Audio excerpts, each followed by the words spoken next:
Urgence spirituelle, les évêques du Togo se mobilisent pour la santé du pape François et de nouvelles coupures d'électricité au Togo du 26 février au 2 mars.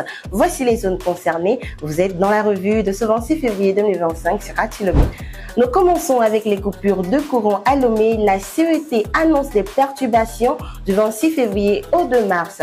La compagnie énergie électrique du Togo CET informe la population de Lomé que les coupures de courant sont programmées du 26 février au 2 mars 2025. Ces interruptions temporaires sont nécessaires pour permettre des travaux de raccordement et de mise en service de nouvelles installations dans le but d'améliorer la qualité de l'alimentation électrique dans la capitale. Le calendrier détaillé des coupures disponible sur le site de la CET et également sur actulomé.com.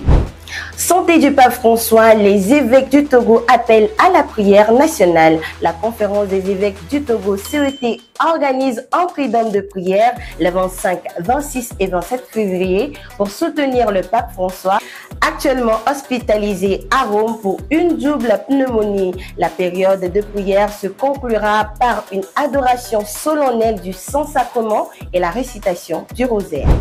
Parlons maintenant environnement. Le Togo pose les bases légales pour un avenir plus vert. Le 25 et 26 février 2025, un séminaire parlementaire sur le changement climatique se tient à Lomé, organisé par l'Assemblée nationale avec le soutien de l'APF et de l'OIF.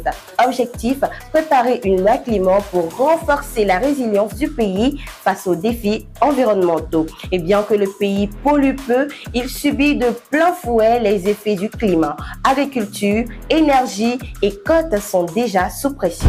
Et pour finir, fin de la tolérance pour l'occupation illégale des bâtiments publics dans les plateaux.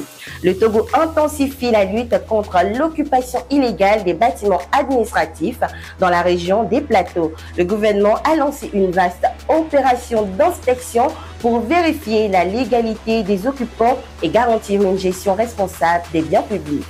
Tous les occupants sont tenus de présenter les documents valides justifiant leur droit d'utiliser ces locaux avant le 21 mars 2025. Passé ce délai, toute personne sans autorisation sera contrainte de libérer les lieux sous peine de sanction. Et c'est tout pour la revue de l'actualité. Likez, partagez, lâchez-vous dans les commentaires. Actu Lomé.